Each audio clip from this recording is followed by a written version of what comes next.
Hi all, mid cap ഡോക്ടറിൻ്റെ post market and pre മാർക്കറ്റിലേക്ക് എല്ലാവർക്കും സ്വാഗതം. ഇന്ന് മാർക്കറ്റ് 90 പോയിന്റ് ഗ്യാപ്പ് ഡൗണിലാണ് ഓപ്പൺ ചെയ്തത്. അതിനുശേഷം അവിടെ നിന്നൊരു റിക്കവറി സൈൻ കാണിച്ചു. ആദ്യത്തെ 5 മിനിറ്റ് കൊണ്ട് വീണതിനേക്കാൾ കൂടുതൽ കയറി ഒറ്റ ക്യാൻഡിൽ തന്നെ ഏകദേശം 120 പോയിന്റ് റിക്കവറി ചെയ്തു. അതിനുശേഷമാണ് മാർക്കറ്റ് ഒരു വൺ വേ റാലി ഒരു 200 പോയിന്റോളം അവിടുന്ന് ഏകദേശം ഒരു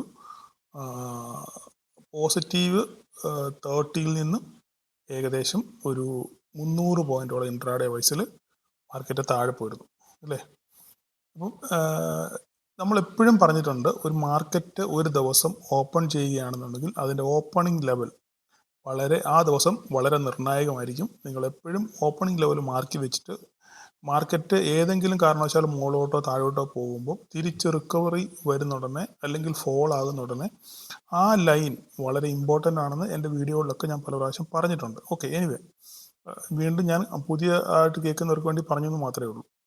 അപ്പം ഇവിടെ രാവിലെ ഞാൻ നമ്മുടെ ഗ്രൂപ്പിൽ വോയിസ്, അപ്പോൾ ഗ്രൂപ്പിൻ്റെ കാര്യം പറയുമ്പോൾ എല്ലാവരും മെസ്സേജ് അയക്കുന്നു, ഗ്രൂപ്പ് ഏതാ, ഗ്രൂപ്പ് ചേരാം. ഞാൻ ഓൾറെഡി ഞാൻ പറഞ്ഞതാണ്, നമ്മുടെ ഗ്രൂപ്പ് ഫുള്ളാണ്. ഇനി അതിനകത്ത് ആളെ ചേർക്കാനില്ല. കാരണം നിങ്ങൾ തന്നെ പലരോടും പറഞ്ഞ് ധാരാളം ആൾക്കാർ എനിക്ക് മെസ്സേജ് അയക്കുന്നുണ്ട്. പക്ഷേ ആരും ഞാൻ അക്സെപ്റ്റ് ചെയ്തിട്ടില്ല. കാരണം നമുക്കിനി അതിനകത്ത് സ്ഥലമില്ല. നമുക്കിനി അങ്ങനെ അത് ഗ്രൂപ്പ് അങ്ങ് വിപുലപ്പെടുത്താൻ ആഗ്രഹിക്കുന്നില്ല. അതുകൊണ്ടാണ് ഹോൾഡ് ചെയ്ത് നിർത്തിയിരിക്കുന്നത്. പിന്നെ ഇപ്പം ഈ ജനുവരി 31-ാം തീയതി പലരും പുറത്ത് പോകുമ്പോൾ ആ ഗ്യാപ്പിൽ ഒരു പക്ഷെങ്കിൽ നിങ്ങൾക്ക് അവസരം ഉണ്ടാകാമായിരിക്കും. എന്തായാലും ജനുവരി 31 വരെ നിങ്ങൾ വെയിറ്റ് ചെയ്യുക. അപ്പം ഞാൻ പറഞ്ഞ താല്പര്യം ദയവ് ചെയ്ത്, അപ്പം ഗ്രൂപ്പിൽ ഇനി സ്ഥലമില്ല, അതുകൊണ്ടാണ് പുതിയൊരു ഗ്രൂപ്പ് ഉണ്ടാക്കാൻ എനിക്ക് താല്പര്യമില്ല. ഓക്കെ, അപ്പോൾ ആ കമൻറ്റ് നിങ്ങൾ ഒഴിവാക്കുക. പിന്നെ ഇന്നലത്തെ വേറൊരു കമൻറ്റ് കണ്ടു പറഞ്ഞാൽ ഈ വരയൊക്കെ വെറും ഫേക്കാണ്, ഈ വരയൊക്കെ വെറും ഉടായ്പാണ്, ഇതൊന്നും കാര്യമൊന്നുമില്ല, ഇതൊന്നും അല്ല നിഫ്റ്റിയുടെ തലവര നിശ്ചയിക്കുന്നൊക്കെ പറഞ്ഞ് ധാരാളം ഒന്ന് രണ്ട് കമൻറ്റുകൾ ഞാൻ കണ്ടു. എനിക്ക് അവരോടൊക്കെ പറയാനുള്ളത്, നിങ്ങൾക്ക് അത് ഫോളോ ചെയ്യാൻ പറ്റുന്നില്ല എന്നുണ്ടെങ്കിൽ നിങ്ങൾക്ക് ഇതിനേക്കാൾ കൂടുതൽ വിപുലമായിട്ട് കിട്ടുന്ന ഏതെങ്കിലും ചാനൽ ഫോളോ ചെയ്യുക. ദയവ് ചെയ്ത് നിങ്ങൾ ഫോളോ ചെയ്യാതിരിക്കുക, നിങ്ങൾ ഈ വീഡിയോ കാണാതിരിക്കുക. വീഡിയോ കാണുകയും ചെയ്യും, പിന്നെ അതിനെ കണ്ടിട്ട് കുറ്റം പറയുകയും ചെയ്യുന്ന നമ്മുടെ മലയാളികളുടെ ഒരു പ്രത്യേക മനോഭാവം ഉണ്ടല്ലോ. അതിനെപ്പറ്റി എനിക്ക് വേറെ കൂടുതലൊന്നും പറയാനില്ല. അപ്പം നിങ്ങൾക്ക് ഞാൻ പറഞ്ഞല്ലോ,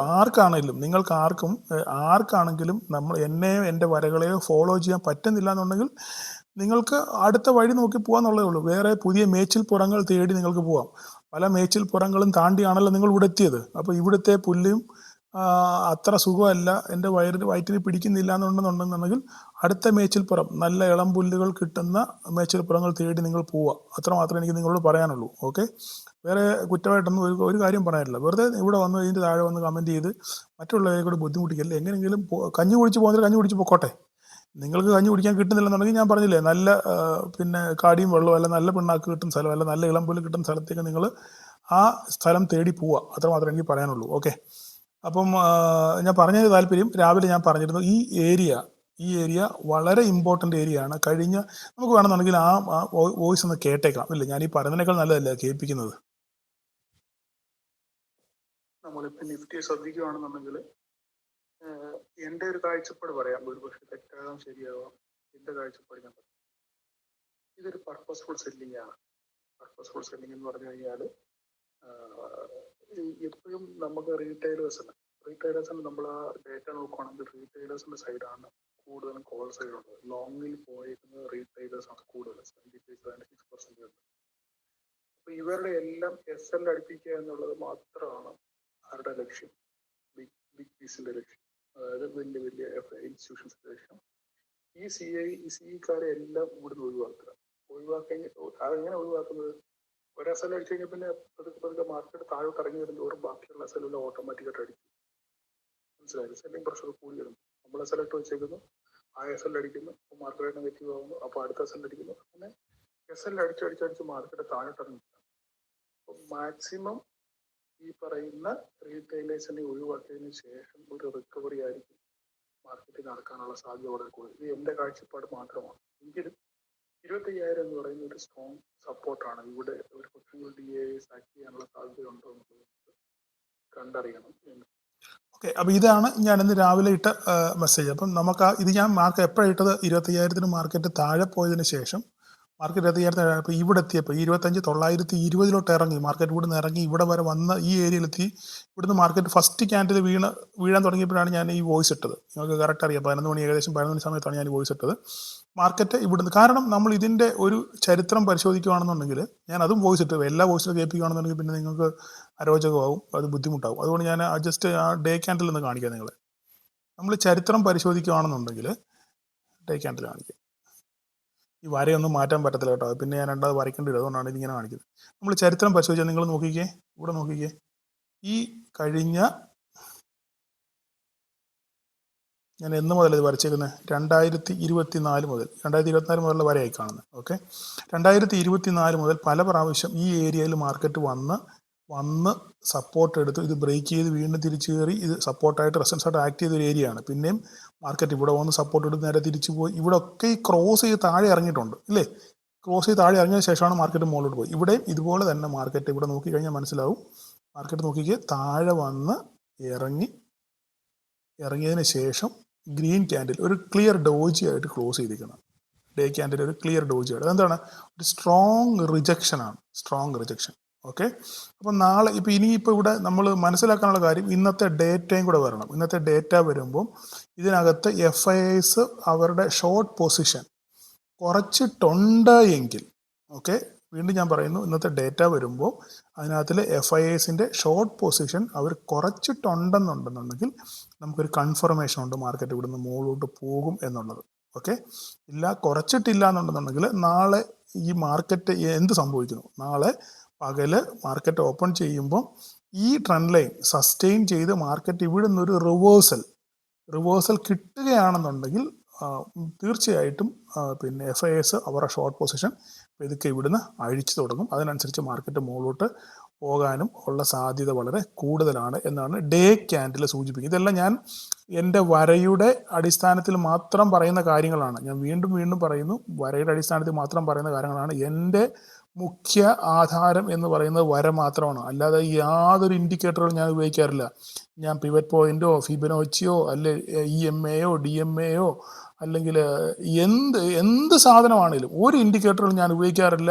ഞാനത് പഠിപ്പിക്കാറുമില്ല. ഞാൻ ഓൺലി ക്ലിയർ ആയിട്ട് ഈ ചാർട്ടിനകത്തിൽ ഈ ക്യാൻഡിലുകൾ എന്ത് പറയുന്നു, അത് ആ ക്യാൻഡിലുകൾ എന്നോട് എന്ത് പറയുന്നു, അല്ലെ എനിക്ക് ആ ക്യാൻഡിലിൻ്റെ സ്വഭാവത്തിൽ നിന്ന് എനിക്ക് എന്ത് മനസ്സിലാകുന്നു, ആ കാര്യമാണ് ഞാൻ നിങ്ങളോട് ഷെയർ ചെയ്യുന്നത്. അത് നിങ്ങൾക്ക് ഗുണമാകുന്നുണ്ടോ ദോഷമാകുന്നുണ്ടോ എന്നുള്ള കാര്യം നിങ്ങളാണ് പറയേണ്ടതും തീരുമാനിക്കേണ്ടതും. ഓക്കെ, എനിക്കതിനകത്തിൽ ഞാൻ എൻ്റെ അറിവ് വെച്ചും ഞാൻ പഠിച്ചത് വെച്ചും എൻ്റെ എക്സ്പീരിയൻസ് വെച്ചും ഞാൻ ഈ കാര്യങ്ങൾ നിങ്ങളോട് ഷെയർ ചെയ്യുന്നു. ഓക്കെ, അത് നിങ്ങൾക്ക് ഉപകാരപ്പെടുന്നോ ഇല്ലെന്നുള്ളത് നിങ്ങളാണ് തീരുമാനിക്കുന്നത്. അത്രമാത്രം എനിക്ക് പറയാനുള്ളൂ. അപ്പോൾ നമുക്ക് വീണ്ടും 5 മിനിറ്റിൻ്റെ ക്യാൻഡിലോട്ട് വരാം. അപ്പോൾ അങ്ങനെയാണെന്നുണ്ടെങ്കിൽ മാർക്കറ്റ് ക്ലിയർ ആയിട്ട് ഇവിടെ നിന്നൊരു സപ്പോർട്ട് എടുത്തു ഇല്ലേ, സപ്പോർട്ട് എടുത്ത് തിരിച്ചു വന്നു.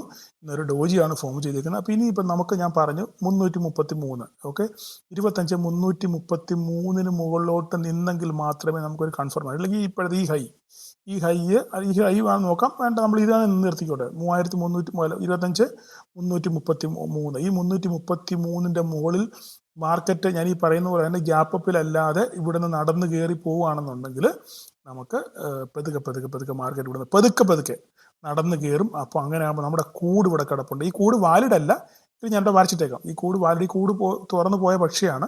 ഈ പക്ഷി തിരിച്ചു വന്ന് വീണ്ടും ഈ കൂട്ടിലോട്ട് കയറുമോ എന്നുള്ള കാര്യം നമുക്ക് നോക്കണം.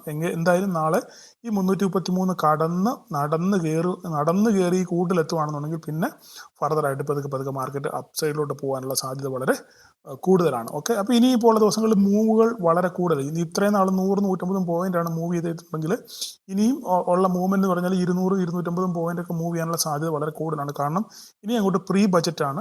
ഇനി 10 ദിവസം കൂടെ തികച്ചില്ല ഇല്ലേ, ഇനി ഒരാഴ്ച കൂടെ ഉള്ളൂ നമ്മുടെ ബജറ്റിന്. വിക്സും പതുക്കെ കൂടി വരാൻ തുടങ്ങി. ഇന്നിപ്പോൾ വിക്സ് ഏകദേശം എത്രയായി, 13.4 ഇല്ലേ. അപ്പം വിക്സും ക്രമേണ കൂടി വരികയാണ്. അപ്പം ഇവിടുന്ന് ഒരു പ്രീ ബജറ്റ് റാലി നമുക്ക് പ്രതീക്ഷിക്കാം എന്നാണ് ഞാൻ കരുതുന്നത്. എന്തായാലും ഇന്നത്തെ ഡേറ്റയോടെ വന്നെങ്കിൽ കറക്റ്റ് കാര്യം നമുക്ക് അറിയാൻ പറ്റത്തുള്ളൂ. ഓക്കെ, ഇന്നത്തെ ഡേറ്റയിൽ FIIs ഷോർട്ട് കുറച്ചിട്ടുണ്ടെന്നുണ്ടെങ്കിൽ നമുക്ക് മേലോട്ട് തന്നെ ഉറപ്പിക്കാം. ഇല്ല, അതേ പൊസിഷനിൽ നിൽക്കുകയാണെന്നുണ്ടെങ്കിൽ നാളെ രാവിലത്തെ മാർക്കറ്റ് പറയും എന്താണ് നാളെ സംഭവിക്കാൻ പോകുന്നുള്ള കാര്യം. ഓക്കെ, ഇത്ര മാത്രമേ ഉള്ളൂ പറയാം. വേറെ വരകളൊന്നുമില്ല. വരകൾ നമുക്ക് നമ്മുടെ ട്രെൻഡ് ലൈനാണ്. നമ്മുടെ ട്രെൻഡ് ലൈനും 25 സൈക്കോളജി സപ്പോർട്ടും, ഇത് മാത്രമേ ഉള്ളൂ നമുക്ക് താഴോട്ട് പറയാൻ. ഇല്ല, ഇനി ഇത് താഴോട്ട് ഫർദർ അടിവാരം പോകണമെന്നുണ്ടെങ്കിൽ ഇത് പൊട്ടണം. ഈ ലോ പൊട്ടി 25,920 പൊട്ടി താഴോട്ട് പോകും 15 മിനിറ്റ് നേരം 920 പൊട്ടി 15 മിനിറ്റ് നേരം ഇതിൻ്റെ താഴെ സസ്റ്റെയിൻ ചെയ്യുവാണെന്നുണ്ടെങ്കിൽ കഴിഞ്ഞു കഥ. പിന്നെ 24,500 നോക്കിയാൽ മതി. ഓക്കെ, അപ്പോൾ നമുക്ക് അങ്ങനെയൊന്നും സംഭവിക്കത്തില്ല എന്ന് ആശ്വസിക്കാം, അത്ര മാത്രമേ ഉള്ളൂ. B positive. ഓക്കെ, അപ്പോൾ മാർക്കറ്റിന് എല്ലാ മുഖങ്ങളും രണ്ട് വശം ഉണ്ടെന്നുള്ള കാര്യം ഞാൻ എപ്പോഴും പറയാറുണ്ട്. അപ്പോൾ അതിലൊരു വശം മാത്രമേ നമ്മൾ കണ്ടിട്ടുള്ളൂ, മറുവശമാണ് ഇപ്പോൾ കണ്ടുകൊണ്ടിരിക്കുന്നത്. അപ്പോൾ വേറെ ഞാൻ കാര്യങ്ങൾ കൂടുതലൊന്നും പറയാനില്ലല്ലോ. എല്ലാം അറഞ്ചും പുറഞ്ചുമാണ്, ഒക്കെ സമ്മതിച്ചു. നിങ്ങൾക്ക് താല്പര്യമുള്ളവർ മാത്രം അതിനെ നോക്കി നിങ്ങൾ ട്രേഡ് ചെയ്യുക, അല്ലാത്തത് നിങ്ങൾ വിട്ട് പുതിയ മേച്ചിൽപ്പുറങ്ങൾ തേടി പോവുക, അത്ര മാത്രമേ എനിക്ക് പറയാനുള്ളൂ. ബാങ്ക് നിഫ്റ്റി നോക്കിക്കഴിഞ്ഞാൽ ഇന്നലെ ബാങ്ക് നിഫ്റ്റിയാണ് നിഫ്റ്റിയെ പിടിച്ചു നിർത്തിയെങ്കിൽ ഇന്ന് നിഫ്റ്റിയെ തള്ളി താഴെ ഇട്ടത് ബാങ്ക് നിഫ്റ്റിയാണ്. മനസ്സിലായി പറഞ്ഞു. ഇന്നലെ ബാങ്ക് നിഫ്റ്റിയാണ് നിഫ്റ്റിയെ പിടിച്ചു നിർത്തിയത്, വലിയ ഫോള് വരാതെ അധികം താഴോട്ട് പോകാതെ പിടിച്ചു നിർത്തിയത് ബാങ്ക് നിഫ്റ്റിയാണ്. കാരണം HDFC ഒക്കെ ഗ്രീനിലാണ് ക്ലോസ് ചെയ്തത് അല്ലേ. പക്ഷേ ഇന്ന് ബാങ്ക് നിഫ്റ്റിയാണ് 600 പോയിന്റ്, 75 പോയിന്റ് നിഫ്റ്റി ക്ലോസ് ചെയ്തപ്പം 600 പോയിന്റ് ബാങ്ക് നിഫ്റ്റി പൊട്ടി ഇല്ലേ.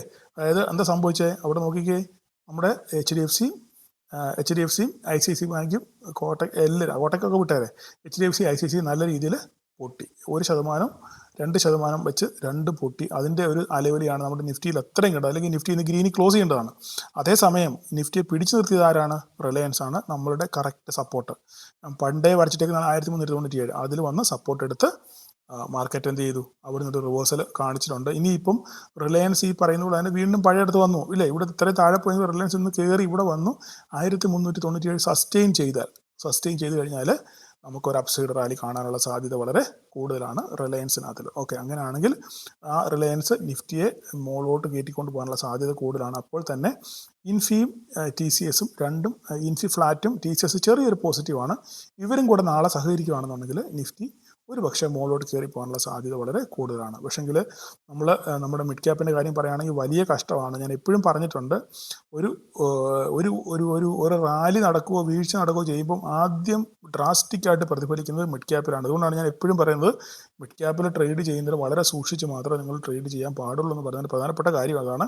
ഇപ്പം പണി കിട്ടിയവർക്ക് ഇപ്പോൾ അതൊരു പാഠമായി കാണും ഇല്ലേ. മിഡ് ക്യാപ്പിൽ ഇത്രയും നാൾ നിങ്ങൾക്ക് നല്ല രീതിയിൽ പ്രോഫിറ്റാണ് കിട്ടിക്കൊണ്ടിരുന്നത്, പക്ഷേ ഇപ്പം ഈ കഴിഞ്ഞ 2-3 ദിവസം കൊണ്ട് നിങ്ങൾക്ക് നഷ്ടമായിരിക്കാൻ സാധ്യത വളരെ കൂടുതൽ. അപ്പം അതിൻ്റെ കാരണം എന്ന് വെച്ച് കഴിഞ്ഞാൽ ഇത് വീഴുകയോ ഉയർത്തുകയോ ചെയ്യുവാണെന്നുണ്ടെങ്കിൽ രണ്ടിൻ്റെയും ഈ സ്വഭാവം ഭയങ്കര വയലൻ്റ് ആയിരിക്കും. ഭയങ്കര വയലൻ്റ് സ്വഭാവമുള്ളൊരു ഒരു ഒരു ഒരു ഇൻഡെക്സ് ആണ് മിഡ് ക്യാപ്പ്. അപ്പം അത് കയറുവാണെങ്കിൽ അതുപോലെ തന്നെ കയറും, ഇറങ്ങുവാണെങ്കിലും വീഴുന്നതും അതുപോലെ തന്നെ ആയിരിക്കും വീഴ്ച. അപ്പം എന്തായാലും എല്ലാ മിഡ് ക്യാപ്പിലുള്ള എല്ലാ സ്റ്റോക്കുകളും ഏകദേശം ഒക്കെ ഒരു കറക്ഷനെ അഭിമുഖീകരിച്ച് നിൽക്കുകയാണ്. അപ്പോൾ ഇനി ഇതെല്ലാം ഇവിടുന്ന് റിക്കവറി സാധ്യതയാണ് ഇനി ഉള്ളത്. HDFC AMC ആയാലും പിന്നെ BSE ആയാലും പിന്നെ ഡിക്സൺ ആയാലും എല്ലാവരും താഴെ വന്ന് നിൽക്കുകയാണ്. കോഫോർജ് ആയാലും ഒക്കെ താഴെ വന്ന് നിൽക്കുകയാണ്. ഇവിടുന്ന് ഒരു റിക്കവറി വരണം. ആ റിക്കവറി എപ്പോൾ വരും എന്നുള്ളതാണ് ചോദ്യം. ആ റിക്കവറി വന്നു കഴിഞ്ഞാൽ 200-300 പോയിൻ്റൊന്നും മിഡ് ക്യാപ്പിന് ഒരു വിഷയമുള്ള കാര്യമേ അല്ല. എന്തായാലും അടുത്ത ദിവസങ്ങളിൽ എന്ത് സംഭവിക്കും എന്നുള്ള കാര്യം നമുക്ക് കണ്ടറിയാം. എന്തായാലും സൂക്ഷിച്ച് കണ്ട് ട്രേഡ് ചെയ്യുക. ഈ ഒരാഴ്ച വളരെ നിർണായകമാണ്. അടുത്ത ആഴ്ച ബജറ്റാണ്. അപ്പം എല്ലാവരും സൂക്ഷിച്ച് കണ്ട് നിങ്ങളുടെ ക്യാപിറ്റൽ പ്രൊട്ടക്റ്റ് ചെയ്യാൻ ശ്രമിക്കുക. ഞാൻ എപ്പോഴും വീണ്ടും പറയുന്നു, നിങ്ങളുടെ ലാഭം നിങ്ങളുടെ നഷ്ടം അത് നിങ്ങളാണ് തീരുമാനിക്കേണ്ടത്, ഞാനല്ല. ഓക്കെ, അപ്പോൾ എല്ലാവർക്കും ഒരു നാളെ പ്രോഫിറ്റബിൾ ഡേ ആശംസിക്കുന്നു. Thank you all.